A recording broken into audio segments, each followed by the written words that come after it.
Okay, so now we're on the interior of the Blackstone Titanium Series 260 RLS, and let's start with the control panel here that basically runs most of the vehicle. So we can zoom in over here. The right-hand switch is the LED light strip underneath the awning. The next switch is the first two lights in the back of the ceiling here. The next switch is your slide out control, so you can just hold this button down and run the slide. You just want to make sure obviously both sides are clear and there's nothing on the floor, just make sure everything's out of the way, and you just run the slide till it stops. Can't go too far, can't hurt anything. Awning, same sort of thing, just in and out. You can just run it out till it stops. Obviously with awnings, just be very careful of the wind and things like that. Monitor panel right here, it says batteries. If I poke this button, it lights up all the way full, telling us that we have full RV batteries. Obviously, as you start using things, those lights are going to start going down and things like that. Fresh water tank is empty, black water tank's empty, and gray tank is empty. So the fresh water, as you fill it up, you know, those lights are going to go up to the top and tell you that you're in fact all the way full. Right up here is the water pump. So if you're off grid, away from power, or away from water in town, you can fill up the water tank. You get there, you turn the pump on. The pump is on demand, so it will pressurize, and then it'll wait for you to open up a faucet and just pump, and you close the faucet and the pump stops. So all on demand out of the freshwater holding tank. This rig is equipped with a 10-watt solar panel right here. It's on an on-off switch because that little solar panel, as a trickle charger, doesn't have a charge regulator. So they just want you to have it off anytime you're plugged into electricity. But basically, if you're driving, camping in the woods, things like that, you can leave that little trickle panel on, and it'll bring down some charge to the batteries. Here is the electric side of the water heater. It says 110 volt water heater. That's the electric side. If you go to a park or somewhere and you plug into power, a lot of times the power's free with that night's stay. Plug in, turn on the electric element, have hot water with that power. It works great. If you're away from power, up in the mountains or something, you can turn it on gas. What we'll do here is we'll turn it on. This red light right here will go out when the water heater fires off on gas. And it says DSI fault. That stands for direct spark ignition fault. So if it does not spark, ignite, and go, that red light's going to stay on and just let you know, hey, I didn't take off. But here in a second, it's going to go out, showing us that the water heater's running. And there it goes. Okay, we'll move around to the kitchen here. Microwave is just like any old microwave. You have to be plugged into electricity for that to operate. And it sounds simple, but if the microwave's lit up with numbers, you know you're getting power. It's just kind of nice to look up there and go, yep, we're plugged in. Power is still good. It's nice to see that. The light and fan here for cooking. You have a knife rack back here.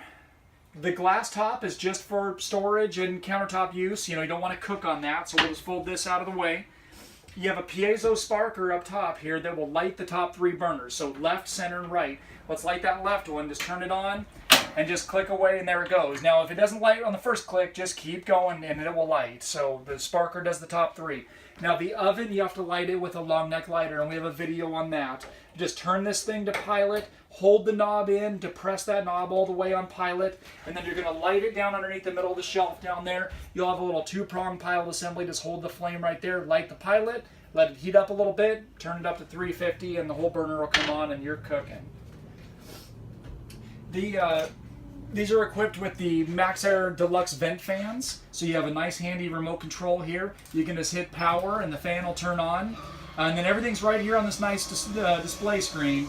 Right now we're on air out, so it's pulling air out of the coach. You can hit the reverse and blow air down if you'd like. You can change the speeds by hitting the fan blades, and you can bring the speed percentage down. The plus and minus is for the temperature. You can go into an automatic mode, and you can set the fan to come on if the room temperature gets at 80 degrees or something like that. I don't usually use the auto mode. I usually just want it on or off based on how I'm using the vehicle. The refrigerator here, it is a two-way refrigerator, so it's gas or electric. So we'll turn it on here. It's going to light up and show a display. These vary a little bit, but as long as that green light is on next to the on lettering, you're running. So most people like to be on automatic. So I'm going to hit mode. It says AO for automatic, or sorry, AU for automatic. And then this one we're not plugged in, so it's going straight to gas. The nice thing about automatic is it always looks for electricity first. If it has power, great, it's going to take that first. As soon as you unplug, you lose power, whatever, it's going to automatically go to gas because it's trying to save all the food. So it's always taking gas as a backup just in case. If power comes back on, it's right back to power. You don't have to do anything. It just does it for you and looks out for you. Temperature is 1 to 9. You know, we probably run it on 5 or 6 or so, somewhere in there. Should be pretty good. And it's all set for fridge and freezer both. If it has a problem, or say doesn't light on gas or whatever, it will flash an error code on there, and you can refer to your owner's manual for those error codes. With the refrigerators, when you're running those, you always want to stay level.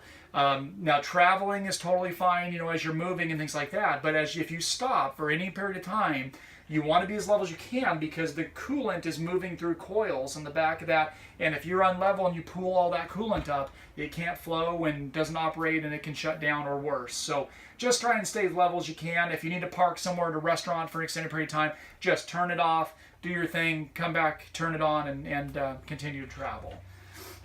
So the fuses and breakers are right in here. You can open up this door. You have all your 110 electric breakers for like your air conditioning, microwave, things like that. And then 12 volt fuses like lights, water pump, furnace. They're on a 12 volt fuse. We have a video on how to operate the TV and DVD player and stuff like that. So please refer to that video for those instructions, as we have a great video on those. We'll move up here to the thermostat. And it's a nice cool 92 degrees in this room temperature right here. The rectangle is the mode button, so you can hit this rectangle and turn it on, and then just simply cycle through. It just loops through all the appliances. So the first appliance is the air conditioner fan only, and there's low or high. Now that's just the fan blower only on the air conditioner. If you go to cool, that's air conditioning. The compressor will come on and give you cold air. The difference between cool high and being down on, like, say, cool high auto is on auto, when it gets a temperature, the whole air conditioner will shut off, and then as it needs to, the fan and everything will come back on and cool. If you're just on cool high, not auto, the fan will never shut off, just the compressor. Kind of nice sometimes if you have construction going on outside or something, it will give you that white noise. That fan just always runs, and then just the compressor comes on as needed. The next and last mode is the furnace. It goes down to heat here, and you can simply just set the temperature wherever you want it, just like the air conditioner. You just put the temperature where you want it, and it'll keep you right there, just like the house. Hit it again to go to off, and everything will shut down. In this particular model, the ground fault, the GFCI, is right here in the bathroom, has the resettable buttons. So if you're somewhere and plugged into electricity and the receptacles are not working, this is the culprit. Come back here, push this button, and reset it, and it should bring those outlets back up and running again. We have an electric hair dryer plugged in over here. With the glass showers, it's always good to throw the latch and lock that door when you travel. Same type of vent in the bathroom, other than it's a wall switch. So instead of having a remote control, it is just on the wall. Just push fan on, fan will come on, and you can cycle through the different speeds. Hit fan off, it'll close and shut down. The fan vent in the bathroom is exhaust only, because they want you getting that hot moisture from the shower out of here. They don't want to have it reversible and keep moisture in, so it's an exhaust only, but the bedroom and the back living room are reversible. So we'll move up here. There's another one here. This is the other remote for the bedroom fan. We have a solar panel. This has a 160 watt ZAMP solar panel equipped on it. So here's the charge regulator. We leave it in the voltage mode. So right now we're unplugged, and we still have 13.6 volts in those batteries. So they are full. You know, that's the best way to leave it, is on that voltage mode. Now, if you're curious, you can always hit this amp volt button up here and go over it. It'll show you how many amps are coming down to the batteries. And that's kind of fun to see, you know, on a sunny day, how many amps are coming down versus a cloudy day, things like that. But the most relevant is to be on voltage, because that's telling you what, in fact, you have in the batteries right now. Solar just does its thing. It just keeps those batteries full. It will charge and maintain just as it sees fit to keep those batteries up.